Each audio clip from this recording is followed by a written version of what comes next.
আসসালামু আলাইকুম। আজ বানিয়ে দেখাবো ঘরেই তৈরি একদম চিজে ভরা মজাদার বার্গার, তাও আবার রেস্টুরেন্টের স্বাদে, যার ভেতরে থাকবে প্রচুর চিজ, জুসি চিকেন আর মজাদার ফিলিং। এই বার্গারকে আরও বেশি স্পেশাল করবে আমার হোমমেড বার্গার সস। একবার এভাবে ট্রাই করলেই বুঝতে পারবেন বার্গারটা কতটা চিজি আর মজাদার। তাহলে চলুন আজকে খুব সহজেই বানিয়ে ফেলি মুখরোচক এই চিজ বার্গার। তো আজকের বার্গার বানানোর জন্য এখানে আমি নিয়েছি 200 গ্রাম মুরগির বুকের মাংস। অবশ্যই হাড় ছাড়া মাংস নিতে হবে। মাংসগুলোকে আমি একদম ছোট ছোট কিউব করে কেটে ভালোভাবে ধুয়ে পরিষ্কার করে পানি ঝরিয়ে নিয়েছি।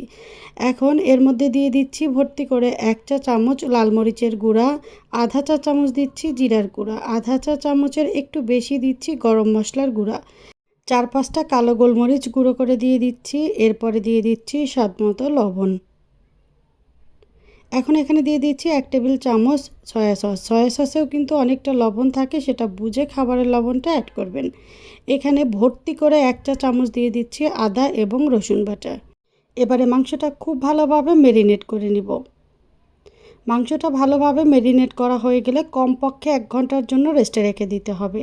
আর যদি হাতে সময় থাকে তবে 2 থেকে 3 ঘন্টাও রেস্টে রেখে দিতে পারেন। তো আমি ঠিক 1 ঘন্টা পরে চলে এলাম চুলায়। একটা কড়াইতে 1.5 টেবিল চামচ দিয়ে দিচ্ছি রেগুলার রান্নার সাদা তেল। তেলটা ভালোভাবে গরম হয়ে এলে এর মধ্যে দিয়ে দিচ্ছি ম্যারিনেট করা মাংসগুলো। এখন মিডিয়াম আঁচে মাংসটাকে 8 থেকে 10 মিনিট রান্না করে নিব। মাংসটা সিদ্ধ হওয়ার জন্য এখানে আলাদা করে পানি দেওয়ার দরকার নেই। 2 থেকে 3 মিনিটের মধ্যেই দেখতে পাবেন মাংস থেকে অনেকটা পানি বের হয়েছে। এতেই মাংসটা খুব ভালোভাবে সিদ্ধ হয়ে যাবে। প্রয়োজনে একটু ঢেকে দিতে পারেন, তাহলে মাংসটা আরও তাড়াতাড়ি সিদ্ধ হয়ে যাবে। তো মোটামুটি 8 থেকে 10 মিনিটের মধ্যে মাংস থেকে পানি এরকম পুরোপুরি টেনে যাবে। এই সময়ের মধ্যে মাংসটা কেটে দেখতে পারবেন খুব ভালোভাবে সিদ্ধ হয়ে গিয়েছে।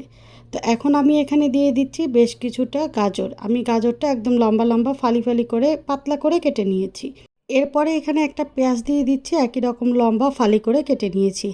এখন পেঁয়াজ আর গাজর 2 থেকে 3 মিনিট সময় নিয়ে সতে করে নিব। এটা একদম সিদ্ধ করে গলিয়ে ফেলার দরকার নেই। এখন এখানে 1 টেবিল চামচ দিয়ে দিচ্ছি টমেটো কেচাপ। টমেটো কেচাপটা দিলে ফিলিংটা খেতে আরও বেশি মজার হয়। আজ এখানে যেভাবে করে আমি চিকেনের ফিলিংটা রেডি করছি, এভাবে করে রেডি করলে আপনারা চিকেনের যে কোনো ধরনের রেসিপি এই ফিলিং দিয়ে করতে পারবেন। এমনকি চিকেন র্যাপটাও করতে পারবেন। তো এখানে আমি লবণটা একটু চেক করে নিচ্ছি। আমার কাছে সব কিছু পারফেক্টই মনে হয়েছে। এবারে চুলাটা অফ করে দিয়ে এখানে আমি অর্ধেকটা শসা দিয়ে দিচ্ছি। যেভাবে গাজর লম্বা ফালি করে কেটে নিয়েছিলাম, ঠিক একই রকম করে শসাগুলোও কেটে নিয়েছি। শসাগুলো দেওয়ার পরে কিন্তু কোনোভাবেই চুলাটা অন করা যাবে না, তাহলে শসা থেকে পানি বের হয়ে আসবে। এখানে 3টা বার্গার বানের মাঝখান থেকে কেটে নিয়েছি। এগুলোর প্রত্যেকটার দাম পড়েছে 20 টাকা। লোকাল বেকারিতে এগুলো সহজেই পেয়ে যাবেন। এখন চুলা একটা কড়াইতে খুব সামান্য বাটার দিয়ে দিচ্ছি। তারপরে এখানে বার্গার বানটা দিয়ে দিচ্ছি। বার্গার বানের ভেতরের অংশটা আমি 5 থেকে 10 সেকেন্ড সময় নিয়ে একটু সেঁকে নিব। এভাবে সেঁকে নিলে বার্গারটা খেতে ভীষণ ভালো লাগে। আর বাটার ইউজ না করলেও চলবে, তবে বাটারটা দিলে হয় কি, বার্গার খেতে খুব বেশি ফ্লেভারফুল লাগে। তো যখন বানের ভেতরে এভাবে একটু পোড়া পোড়া হয়ে যাবে তখন এটাকে তুলে নিচ্ছি। এখন আজকের এই বার্গারকে আরও বেশি স্পেশাল করার জন্য আমি এখানে হোমমেড বার্গার সস নিয়েছি। বার্গার সসের এই রেসিপিটা আমার চ্যানেলে আপলোড করা আছে। এরপরেও আমি আই বাটনে দিয়ে রাখবো অথবা ডেসক্রিপশন বক্সে লিঙ্কটা দিয়ে রাখবো, যদি কারো প্রয়োজন হয় দেখে নিতে পারেন। এখন বার্গার বানের ভেতরের অংশে খুব ভালোভাবে বার্গারের সসটা দিয়ে নিব।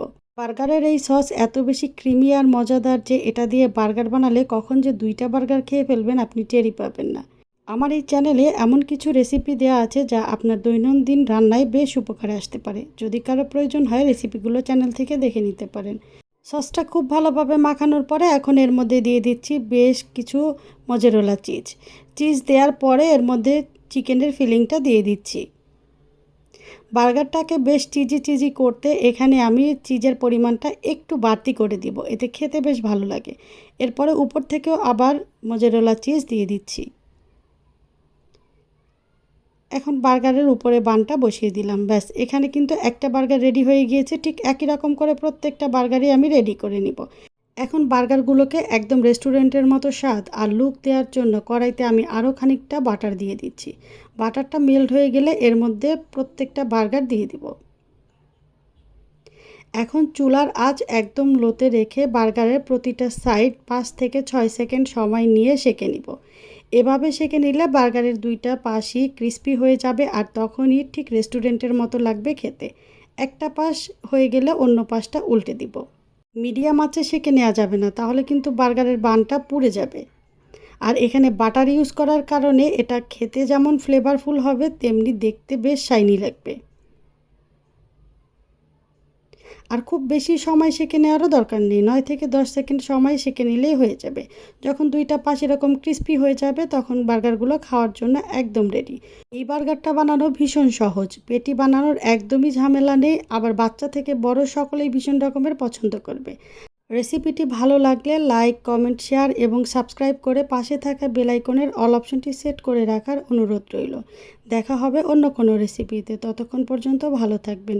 আল্লাহ হাফেজ।